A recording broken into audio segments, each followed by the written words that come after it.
Maswera sei muri Zimbabwe. Welcome to our channel apa tinokupa nhau dzinenge dzichiitika mativi mana enyika yedu yeZimbabwe tichingoti kana kari kekutanga ukuya panino channel, please don't forget to subscribe. Kana uchingwagara wakasubscribe, don't forget to comment and share this video. Tinonavaita kuigirai muri Zimbabwe yemasupporters ebato reZanu PF maonero avo avari kuita nyaya yeThe Constitutional Amendment Bill muri Zimbabwe number 3. Vazhinji vari kubuda vachikurudzira, vamwe vari kubuda vachitaura vachiti aiwa vakapiwa mukana vamunangagwa vakatadza kuushandisa. Asi zvisinei tirangoti mungonzwa zvataurwa nevatsigiri vebato reZanu PF pamusoro penhau iyi. Muhamadza zvamuri kufunga pamusoro penyaya iyi mucomment section. Ndofunga across the country panga pachitenderwa pachitwa ma-hearings on this constitutional amendment bill. So toda kungonzwisa iside remasupporters eZanu PF. Mobva matidza zvamuri kufunga mucomment section. Hazvina kureva kuti kuri kuwedzerwa matemu pabill number 3. Ndozotsigira zvakare pama-MP vawana mukana wekuzadzisa zvavaifanirwa kuzadzisa panguva yatakavavhotera. Vamwe ma-MP asati apedza kuita mabiko kana mazogasi.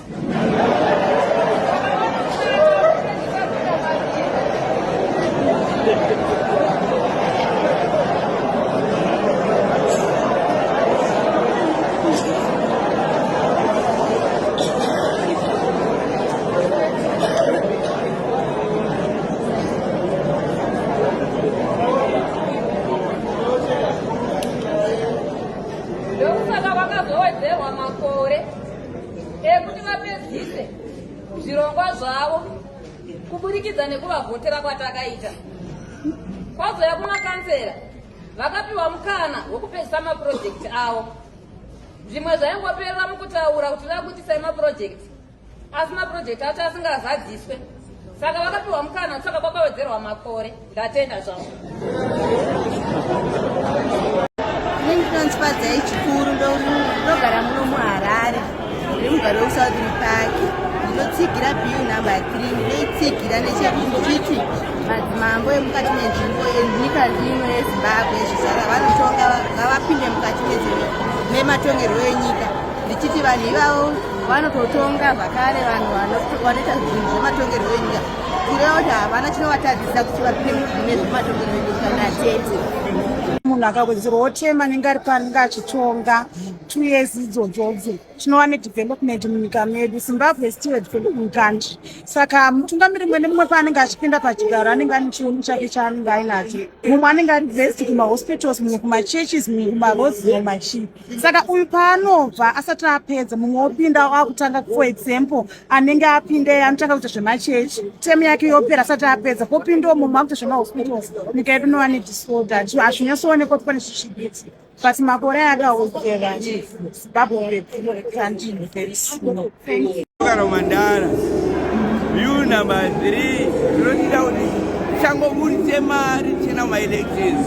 Mari idzodzo munhu ari pachinhano ngaambodzishandisa zvemaelections dzokukonza hondo mumusha. Amendment bill pamberi nechibaba nangagwana muofisi zvese tiri kutozvipindirana nazvo. Ini ndotenda neHarare province yawirirana neWarren Park city yedu yekunzi Warren Park United Man City United of Warren Park yabvumirana nazvo pamberi naamendment bill chibaba muofisi Vision 2030. Ndinonzi agogo apelini kuskweni ndiri kusapota bill number 3 ndichiti pamberi napresident wedu ED Tambudzo Mnangagwa kusvikira 2030 vision. To be heard, to be difficult, to participate in. We are seeing,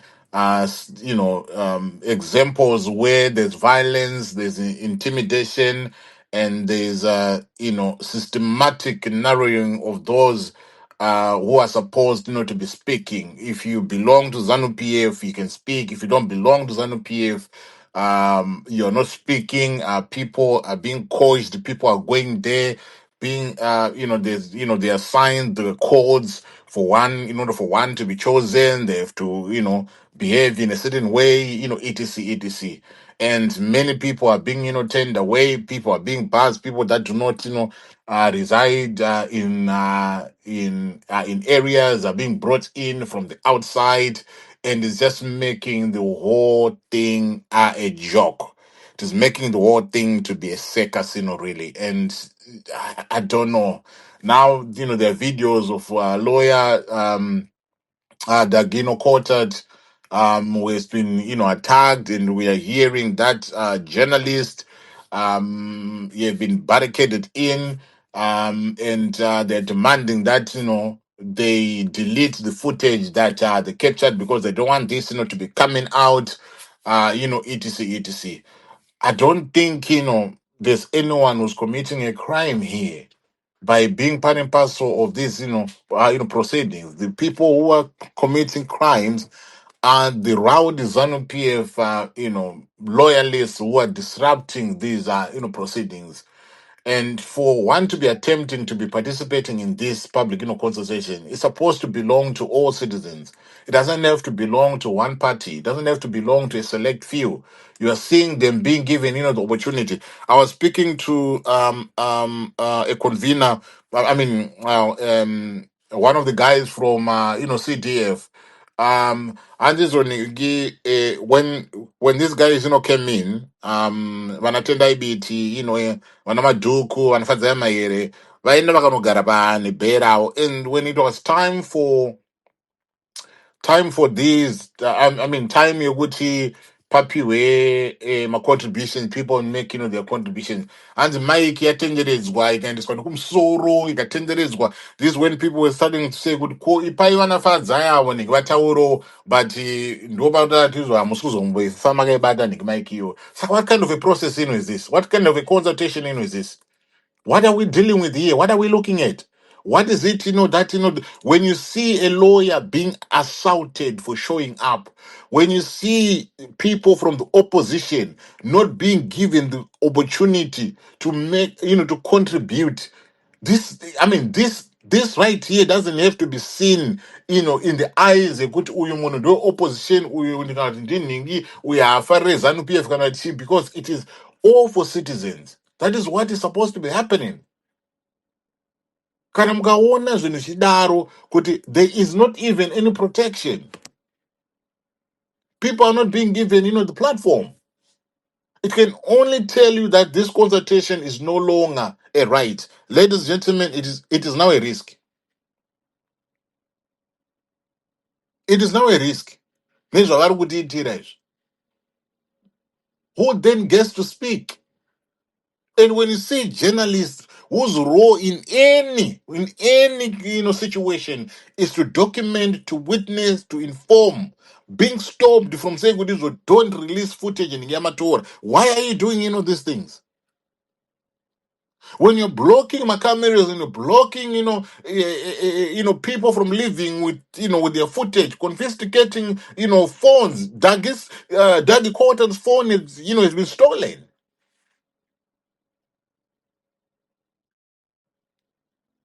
This Zulukwiti, guys, ladies and gentlemen, is something that is coming from a script. I said it a few days ago. I said, Gudizo, this is no longer, this is no longer acceptable. This is just a script.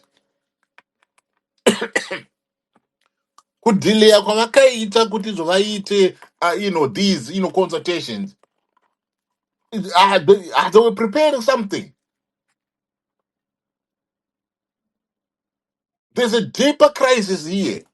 I don't know what intervention can be made, but there's a deeper crisis.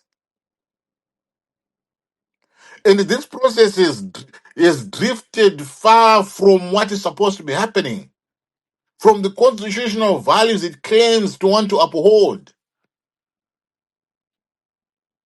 A consultation mustn't be violent. If it is a violent, then if it becomes violent, it is no longer a consultation. If others are being excluded, it is no longer a consultation. If a consultation that is supposed to be capturing, that is supposed to be documenting And if documentation is being feared, it is no longer a consultation. There's choreography, going on, with ZANU-PF. The way that, they are doing these things. And that right there is the opposite of participation.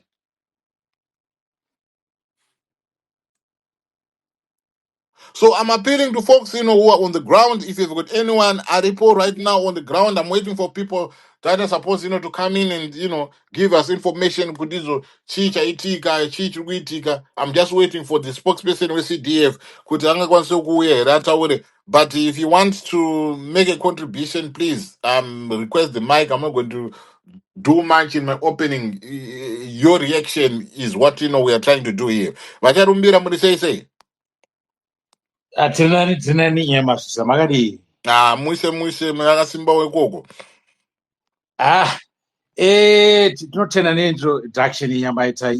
It's actually very important because mukatarisa maitiro avari kuita vanhu ava, one way or the other vari kuzviita shoot themselves on the foot because mukaona maitiro okuti vanobudisa for example vanga vachinzi vanofanira kusimudza 3 zvigumwe kuti ndo vanopikwa.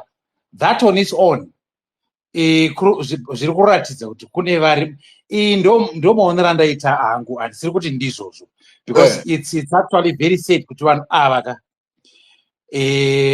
vanosvika pakubira zvakaita uyu coltat mafoni, vari kurambidza vananingikire vana mahere to speak, vari kunzvekesa mamaiki, vanhu vese vari kuita izvozvo kana vasingazivi kana kuti probably there's someone behind anotozviita deliberately to make sure kuti this bill kana richinzi ribudirira riratidze kuti zveshuwaka vanhu vamanikidzwa.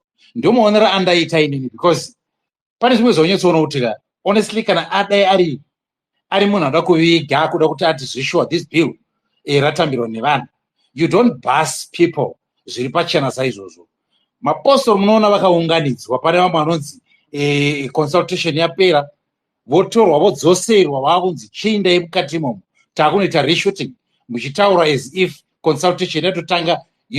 Zvese izvozvo maonero andiri kuzviita haisiri nyaya yekuti vari kuita zvinobatsira ivo vari behind all this, but I am sure there's someone behind this because zvakawandisa zviri pachena zvinotonyadzisa kuti vazobuda vachitaura kuti no, this bill has been supported. Ndatombotaura neumwe ari kuti anzi fadzai mahere waenda kuWhite Stadium saka he's a ZANU-PF loyalist anonyanyozika chezvanzi aenda ende ari kusapota. Ndikati what are you really talking about? Are you seriously saying you are in support of this bill or you are not? Because kana uchitaura manyepo akadaro kuti fadzai mahere aenda, she's in support, wauri kutaurira kuti ange achishorwa ndiani? Because we can see kuti zviri pachena fadzai mahere she's been saying I don't support. Saka ndofa kune vanhu vari kusupporta this thing. Ndo maonero andiri kuzviita, mari pe wrong, but ndona maonero andiri kuzviita because zvinhu zvacho zviri so obvious, zvakanyanyisa ende zvakawanda zviri kuitika kutoshamisika kuti alright vanhu vari kubva kuningi